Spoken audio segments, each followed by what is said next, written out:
I want you to do 3 more variations. So the variations are going to be set up on an 11 by 17. So you go back into, you go to File, you go to New, and go into Print here, and there's a tabloid, and that's your 11 by 17. So tabloid is 11 by 17 inches, and then you pick landscape. And if it says points, like, don't be confused by that. Pick inches so you see that it's actually set as 11 by 17 inches. These are standard paper sizes that are just, it's the English standard for paper sizes, which has been around since the earliest days of printing. But you know, when you go to Staples, you can still buy 11 by 17 tabloid. And then I want this one landscape. And then for this one, you can go back in here, oops, and you can create your templates again. But this time what you can do is you can scale them down. So if you grab a corner and you hit shift, you can easily scale something down. So I'm scaling it down, and I'm using what's called your selection tool. So the black arrow is your normal selection tool. Your white arrow is what's called a direct selection tool, and they work differently. The black selection tool will select everything. So if I go back into, like, let's say I have everything selected, I can select all these pieces with the black selection tool. The white selection tool will let you modify your line. So if I select on a line here, you see all my little handles appear, then I can pull the points. So the white arrow is called direct selection, so you can directly select points and modify your shapes or your lines. But here, I'm just using the black arrow, and the keyboard shortcut for the black arrow is V. So remember V, and then you can select something. So if you want a duplicate, you hit Option, and then you can just drag it out and create a duplicate. So you have 1, 2, and 3. On a Mac, you're hitting Option and you're dragging. On a PC, you're hitting Alt and dragging. So I have 3 little versions of me. And I have my layers out here again. I'll go back. Like I said, I always like them to make them big. So panel options, other, 100, okay. Oh, and then double click, template, dim, 20%, that's good. New layer, and now I can go through and create different versions of these. You know, so let's say I want to explore a version that is just all lines, like straight lines. So I'll do that. I'll make sure that that stroke is black, so I can go up here, make it black. And I'm going to zoom in. So I mentioned this idea of smart guides. So if you kind of look, you see that magenta line. You guys see that? And then there's a little word that says path. It might be hard to see. See where it says path? And then see I have a magenta line. If I'm really slow, do you see that right there? I'll pause it. Who doesn't see it? Raise your hand. Do you see it? Armin, do you see it? Yes, I see it. See it? Okay. That's called a smart guide. And what's really cool about it is you can start to align your lines and your shapes to get more precise.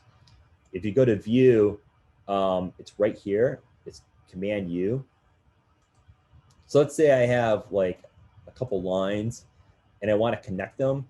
When I'm on top of it, it will highlight the line in magenta, so I know I'm exactly on top of something, and then I can drag out and stop and be precise about things. You know, so as I drag these lines, it's just a little bit, you know, I can do precisely what I want. So like even with the pen tool, I hover over it and it says path. So it's indicating that I'm right on top of another line, another path. And so I know it's connected exactly how I want it to connect. So I mentioned that in the module too, because it's great to help you as you work. So another thing to remember is that if you have no fill and if you have no stroke, you still have a line. If you hit Command Y on a Mac or Control Y on a PC, and actually let me turn off my template. So you see how the lines are darker here? This is the actual final artwork, because the stroke has black and you can see it. You can actually click on a line, go up into the stroke menu and make it thicker. So you can play with the thickness of the lines. But if I hit Command Y, now what it's showing me is what's called outline mode. So it's showing me just the vector lines itself with no stroke thickness or color added to it. So if you ever want to see details, you can shift back and forth between outline mode with Command or Control Y and the actual artwork mode. And the reason I do that is, like, I like to get really picky. Like, I like to make sure that things are touching each other. So you can zoom in. Now I can click on the magnifying glass and I can zoom and I can zoom and zoom and zoom. And then I can hit Command Y and you see how like precise that is? Like it's touching right there. That's because I had the smart guides turned on and I was able to connect things precisely. Like if you don't, like maybe you get a little gap, you know. Now the gap shouldn't be a big deal when you're zoomed out, and you won't even tell, but the outline mode with Command Control Y lets you really see how precise things are. So it's, as you kind of get into designing things, it's good to see that level of precision, you know, to make sure that things are perfect, you know, in a way. But don't worry about that too much, but I'm just kind of showing you how you can see the, like, kind of like the skeleton of the artwork. You know, it's like the basic vectors that form the artwork itself. Is there any questions about this at all? I have a question about the assignment, actually. Not about Illustrator, but Sure. So when I read the assignment, I read kind of the variations being like based off of your initial drawing, but what you just did made it look like when I do the variations, I'm like redrawing in a different way, you know? Does that make sense? Sorry, that was kind of. Yeah, so yeah, you could kind of, I think you kind of think of it in a way where you made one, let's say you started with your portrait in this 8.5 by 11. And then are you thinking when you go into the 11 by 17 that you're pulling in the 8.5 by 11 and modifying it? Because that's a way to think about it too. I mean, yeah, that's what I was assuming, is that I would take like the drawings of the 8.5 and 11 and start there rather than like taking the photo template and starting with that. You could do it both ways, but I want to make sure that each thing you create is significantly different. Gotcha. You know what I mean? So if you're working on something that has a lot of curves, then I want you to try to work on something that has more straight lines. Okay, yeah. And if you wanted to, you could grab this. Now I have my two windows next to each other. So I can select this whole thing and I can drag it over to my other window and drop it on there like that. And then, yeah, I could go forth and I can modify this one. But I would still like to see it significantly different. Then, you know, explore some different things. You know, then you can maybe take things away or reposition things. You can get something that's almost like very cubist looking, right?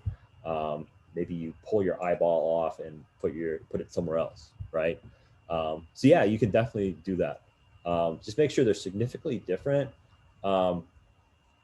The one problem that I've run into with this assignment with students is I would show an example, and this happened last term, and the students just copied my examples like exactly. So I had like 10 versions of this with the spiral in the same spot. So that's why I'm trying to push you to kind of explore the tools and figure out how you can use the tools in different ways.